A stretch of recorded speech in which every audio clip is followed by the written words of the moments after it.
believe in an unseen God, a creator of all things, all powerful, all knowing, ever present? Do you?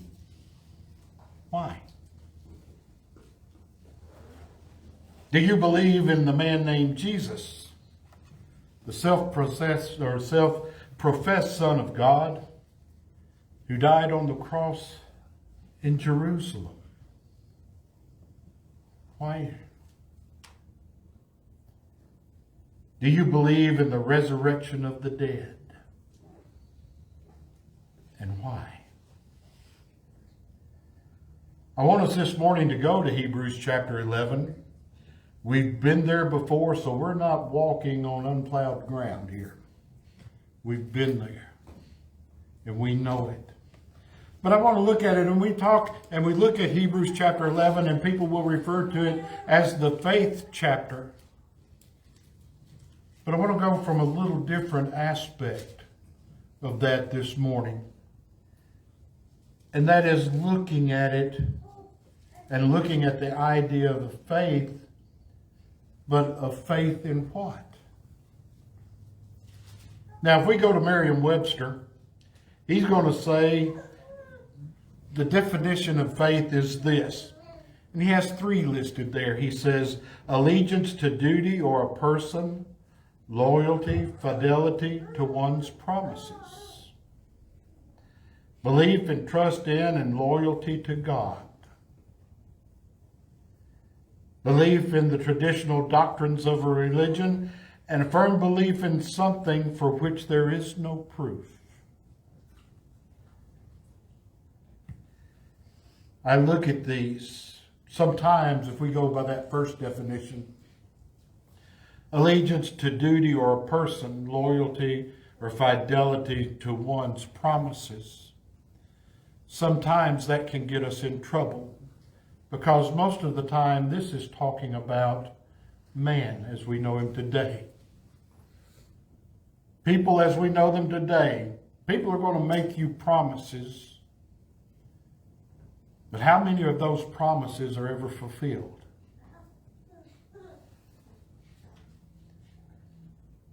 The third one, the belief in traditional doctrines of a religion, and a firm belief in something for which there is no proof. When we look at this, if we believe in traditional doctrines, there are a lot of beliefs in traditional doctrines that are leading people astray. Now, I look at the last part of this, a firm belief in something for which there is no proof. But let me tell you, I believe in something for which there is proof. But what does God's Word say? What's His definition, according to Paul, given through Paul to the people? Hebrews 1, verses 1 and 2. Now faith is the assurance of things hoped for, the conviction of things not seen. For by it the men of old gained approval. Faith in things hoped for. What's the one hope that we have not seen? Now I want to look at the idea of hope as being a promise. We have a hope that every one of us as Christians should be longing for, and that's our heavenly home, because it's promised. And when we take that and we put it into account in this way, that the conviction of things not seen, we are assured that they are there. But this assurance doesn't come from man, does it? It comes from God. The conviction of things not seen. I am convinced. God's Word has convinced me that if I am obedient to His will and remain faithful, which is what we're talking about this morning, I'm promised a home in heaven, an eternal reward. And I look forward to that. It's a hard concept for some people to understand and accept. Faith. Faith. You're asking me to accept something that I can't see. Because seeing is believing, right? Seeing is believing. People will believe in things that they can touch. Things that they can see with the eye.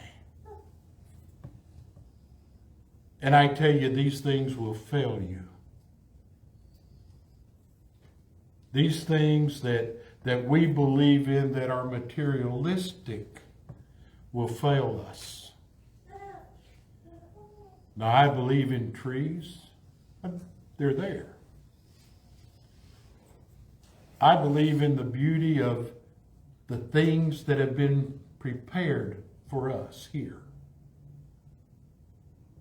One of my favorite places to visit is the large fall at Fall Creek Falls. I just can go and look at that and just be amazed at the beauty, or even the Cascades or the other falls that are in that park. Love them. Love to watch them. Love to visit them. I remember one trip we went on, and of course, to get to the bottom of the falls itself, you have a pretty good hike, zigzagging back and forth down that mountainside to get to the bottom of the fall. But that's not the hard part. The hard part is getting back up after you leave there. But I can remember my cousins and I going down there, and you can even walk behind the fall. There's a path that you can walk on, and you can feel that cool mist. I can remember some of us were going to try to stand underneath the fall. It'll beat you down, let me tell you. The force coming over that is just something that's hard to imagine. But we believe in things that we're seeing because it's easier to believe in those things. But we need to be careful about which men in whom we believe and have faith. There's not so much faith in things supernatural. And the prime example of supernatural is God, our Father. And we look at that and we see that Paul is telling the Hebrews here, he said that they can take notice of these things. The assurance of things hoped for and the conviction of things not seen. And he even starts it by saying we can go to the creation to see it. If we go to verse 3, it says, by faith we understand that the worlds were framed by the word of God. God spoke it and it happened. He spoke things into existence.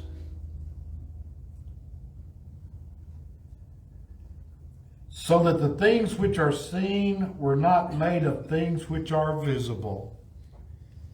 He spoke everything into existence. That leaves nothing out.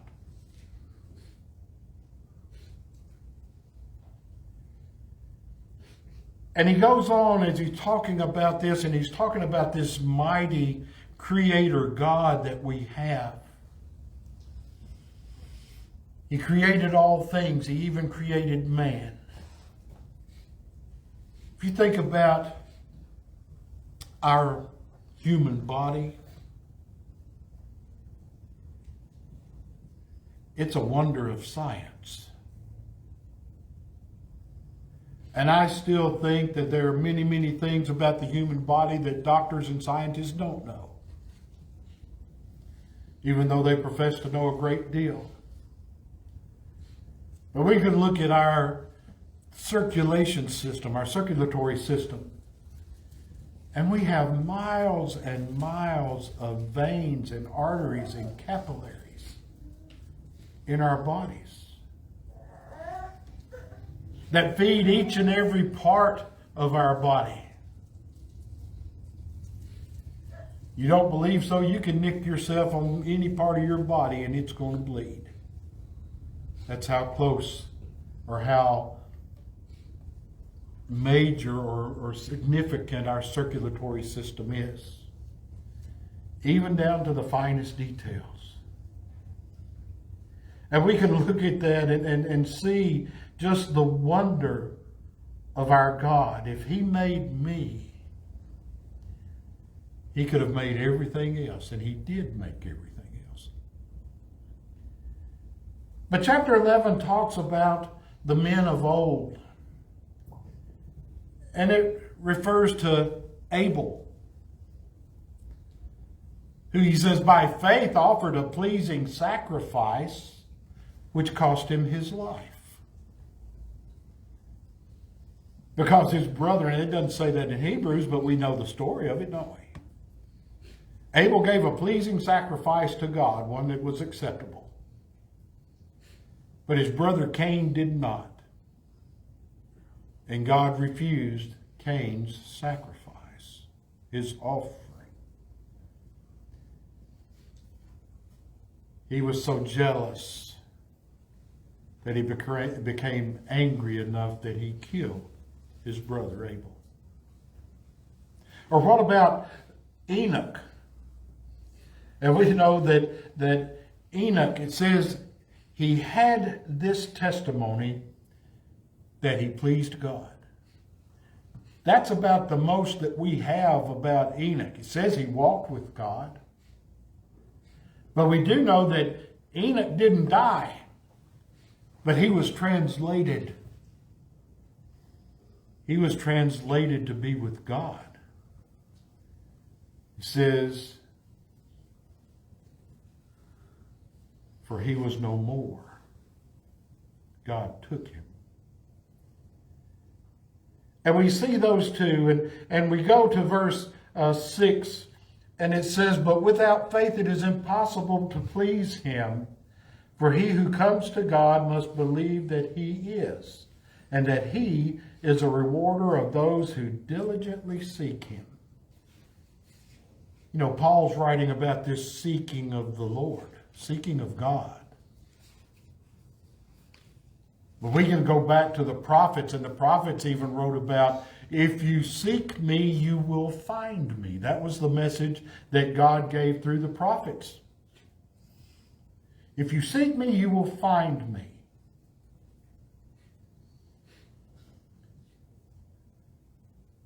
When we first moved into the house that we're living in now, BJ was still in foster care. And he was little. And the first night they were there, we were sleeping on an air mattress on the floor. He was away from his customary bedroom that he was used to.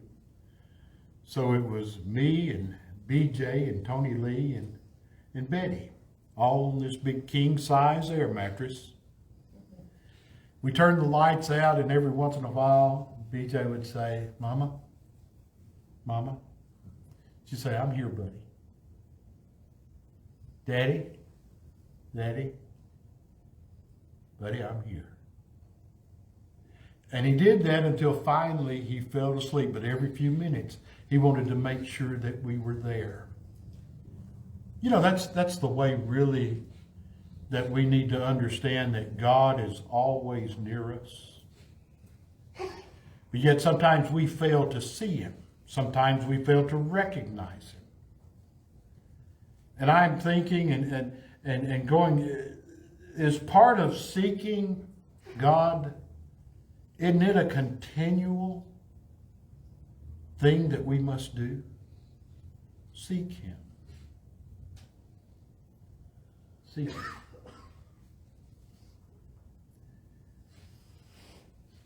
He is the rewarder of those who diligently seek Him. Goes on. I want to talk about Noah for a few minutes. And you notice these verses all start with by faith. By faith, Noah, being divinely warned of things not yet seen. God says, Noah, build a boat. But he goes on to say here, moved with godly fear, prepared an ark for the saving of his household, by which he condemned the world and became heir of the righteousness which is according to the flesh. Build an ark. I want it this long, this wide, this high. I want it made of gopher wood. I want it to be able to hold your family and all the creatures that I bring to you to put on this ark. Was Noah able to say, oh yeah, like the ark that so-and-so built about 200 years ago?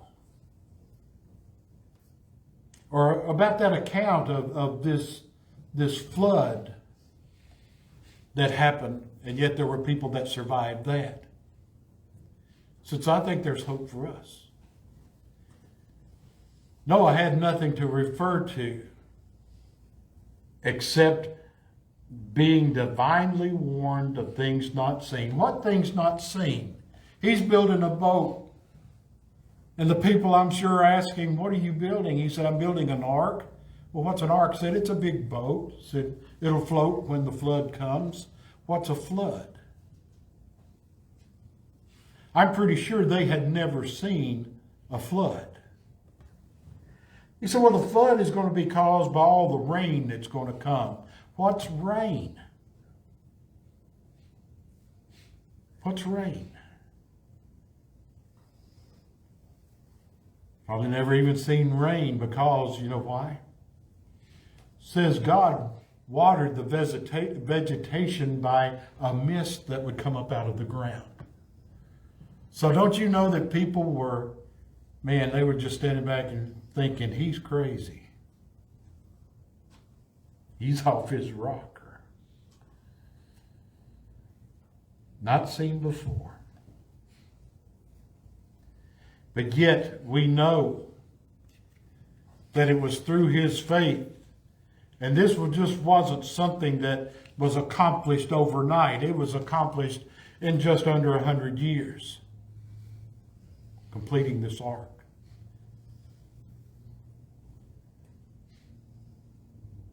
What about Abram? Abram. By faith, Abraham obeyed when he was called to go out to the place which he would receive as an inheritance. And he went out, not knowing where he was going. By faith, he dwelt in the land of promise as in a foreign country, dwelling in tents with Isaac and Jacob, the heirs with him of the same promise. For he waited for the city which has foundations, whose builder and maker is God. So here's Abram, married to Sarai. All of his family, all of that, and God says, move. At this point, Abram's 75 years old. Move, and I will show you where to move to. Today, if we're going somewhere, we can type in an address on our GPS, and then hopefully it'll take us there if we type in the right information. But he's saying, Abram, I want you to take everything that you have and I want you to move. Can you imagine him going into Sarai and saying, okay, get everything packed up? Why? So we're moving. Where are we going? I don't know. How far away is it? I don't know. Do you have a map? A map to what? I can know that if I went into Betty and said something like that, I think I'd get some resistance. Maybe a little. Maybe a whole lot. But God said moved. And he lived as a foreigner in the promised land. There was no previous history of anything like that happening that Abram could refer to and look at. Not seen about people just up and moving to a place where God's telling them. And while I mentioned Sarai, his wife, I thought it was interesting in these verses pertaining to her. By faith, Sarah herself also received strength to conceive seed, and she bore a child when she was past the age, because he judged him faithful, or because she judged him faithful who had promised. Who had promised? God had. She judged him faithful. Therefore, from one man, and really this line jumped out at me, and I don't remember paying attention to it. But it says, therefore from one man, and him as good as dead. To me, this verse is saying, here's a man with one foot in the grave and the other foot's on a banana peel. He's close to death. Were born as many as the stars of the sky in multitude, innumerable as the sand which is by the seashore. Now, Abram and Sarah, or Sarai at that time, they weren't any spring chickens. Abram was 100. Sarai was 90. How many people of that time and that age were having children at their ages? None. It said even though Sarai had been barren for her entire life, it says even with that she was well past the age of bearing children. Things not seen.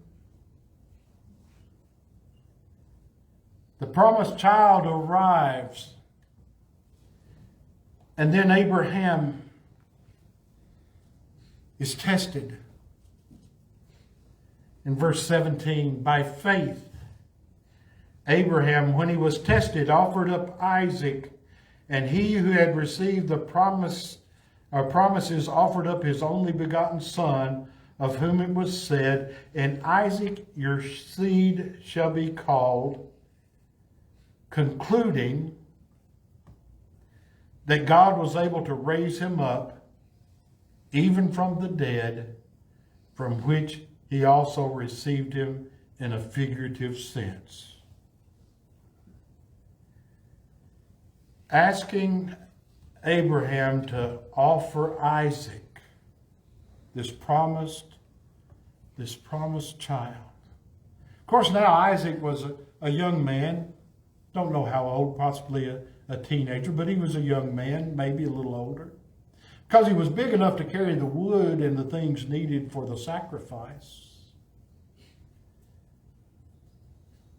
And when he questioned Abraham about the sacrifice, he said, we have everything to build the fire and all that. Where's the sacrifice? And what did Abraham tell him? God will provide. He said, God will provide the sacrifice. But it says this, and it says,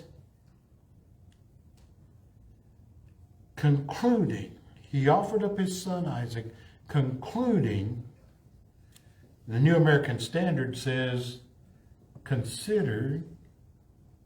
We can look at other versions that say counted or accounting, which means Abraham had made this calculation in his mind. And what did it refer back to? To the knowledge he had about who God was. And don't we see Abraham there as he is taking Isaac there, and as he's laid out the wood on the altar, and he's tied Isaac and he's ready to kill him. Can't tell me that he hadn't thought all the way up there about this event, but he was going to obey God. But he said, if God is able to create man, I'm sure that he can raise him from the dead. And I think about that, and we look at it and see how many people had been raised from the dead. In these first 21 chapters of Genesis, how many times do we see someone that is raised from the dead? And the answer is not any. None. It said Abraham figured God could bring him back to life. That's how much faith he had in him.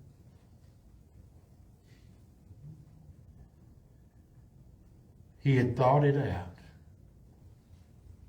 concluded.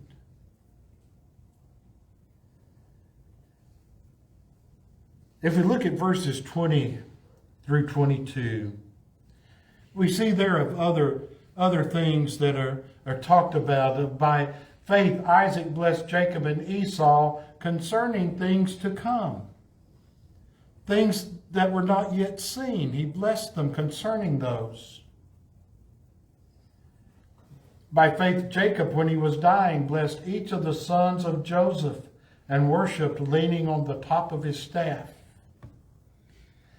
By faith, Joseph, when he was dying, made mention of the departure of the children of Israel and gave instructions concerning his bones.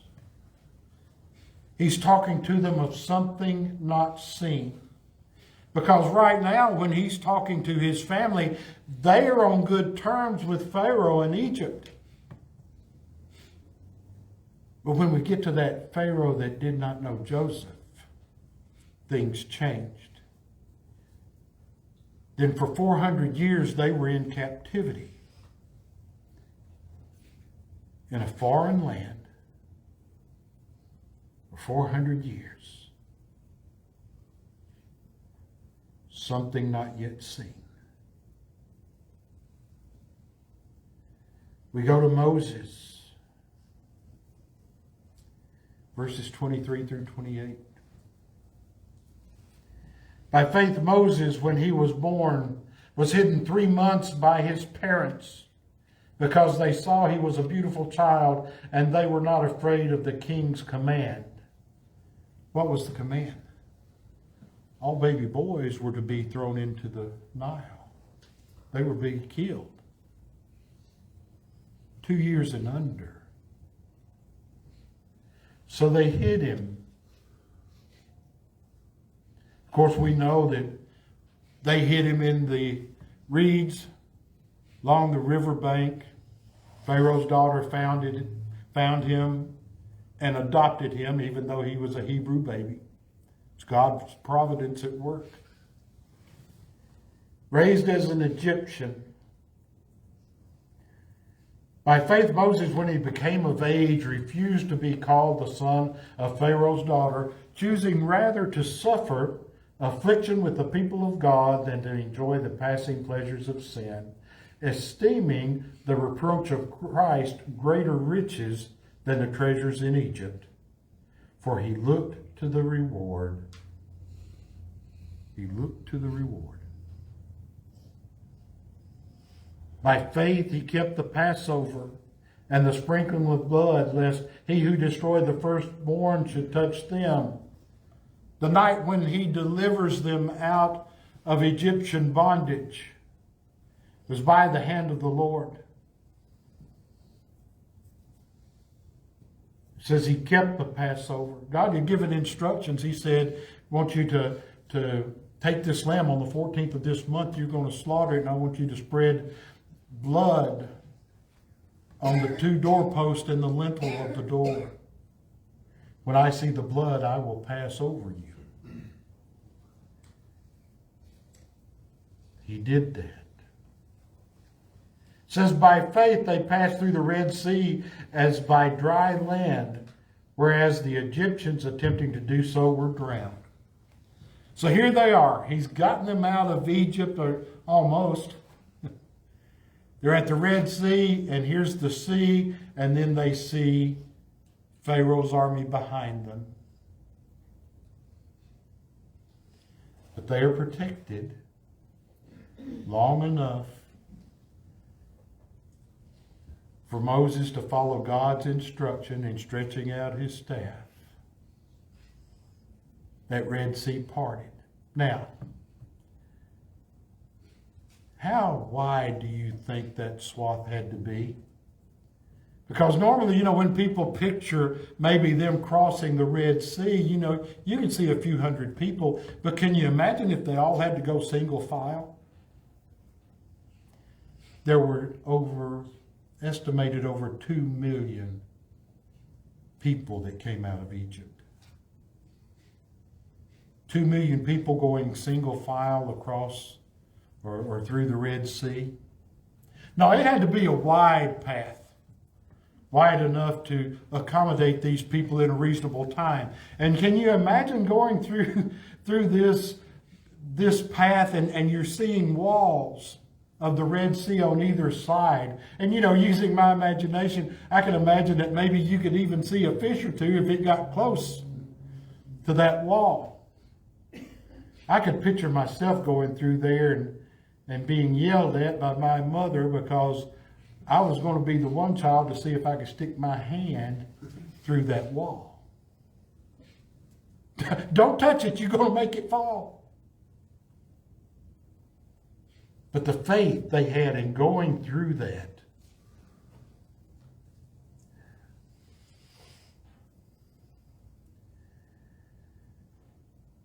I think about those things. And I realize the awesomeness of God. There are others that he mentioned. By faith, the walls of Jericho fell down after they were encircled for 7 days. Joshua, he leads his army to Jericho, and he said, I want you to be quiet. I don't want you to sound a word. And they marched around the city once, and then they left. They did that for 6 days.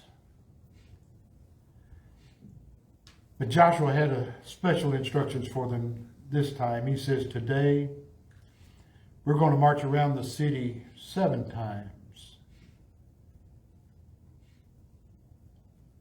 And after that 7 times, when the trumpet blows, give a great shout, and the walls will fall down. And the amazing thing about this is that the walls did not just crumble down. They did not crumble and pile up one on the other. They fell flat out away from the city. Just don't hear of things like that happening. Had it ever happened before? No, probably not that they knew of. But see, they're dealing with somebody else. They're dealing with someone special. They're dealing with God. Rahab the harlot was saved because she was obedient. She had faith. And he says, there are many more. He said, what shall I say? He said, for the time would fail me to tell of Gideon and Barak and Samson and Jephthah, also of David and Samuel and the prophets, who through faith subdued kingdoms, worked righteousness, attained promises, stopped the mouths of lions, quenched the violence of fire, escaped the edge of the sword, out of weakness were made strong, became valiant in battle, turned to flight the armies of aliens. Women received their dead raised to life again. Others were tortured not accepting deliverance, that they might obtain a better resurrection. Still others had trial of mockings and scourgings, yes, and of chains and imprisonment. They were stoned. They were sawn in two. History or tradition tells us, and it's not recorded in the scriptures, but Isaiah the prophet was sawn in half using a wooden saw ordered by King Manasseh. They were tempted, were slain with a sword. They wandered about in sheepskins and goatskins, being destitute, afflicted, tormented, of whom the world was not worthy. They wandered in deserts and mountains, in dens and caves of the earth. What did it get them? What has it gotten them? Down through the ages, what has it gotten them? Verse 39, and all these, having attained a good testimony through faith, did not receive the promise. God having provided something better for us, that they should not be made perfect apart from us. What will it get us? I think Paul states it plainly in his own situation in 2 Timothy 4, verses 6 through 8. He's in prison. He knows it's about his time to die, and he writes this: For I am already being poured out as a drink offering, and the time of my departure is at hand. I have fought the good fight. I have finished the race. I have kept the faith. Finally, there is laid up for me the crown of righteousness, which the Lord, the righteous judge, will give to me on that day. And not to me only, but also to all who have loved his appearing. What will we get from it? From this remaining faithful,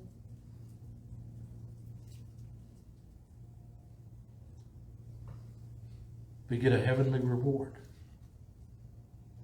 Paul says we'll get the crown of life. Nothing that we've ever seen the likes of here. John had a glimpse of heaven. He had a vision of heaven. And he described it, but it's still, in my feeble mind, it's hard for me to get the full picture of just how glorious that was. I haven't seen it though, but it's been promised. And God is faithful who promises.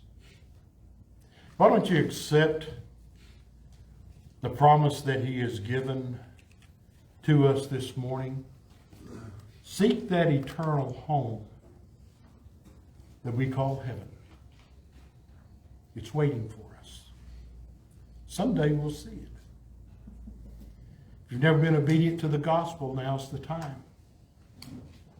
We're prepared to hear your confession of Christ as the Son of God. See you repenting of your sins, having believed the gospel, then being baptized into his body.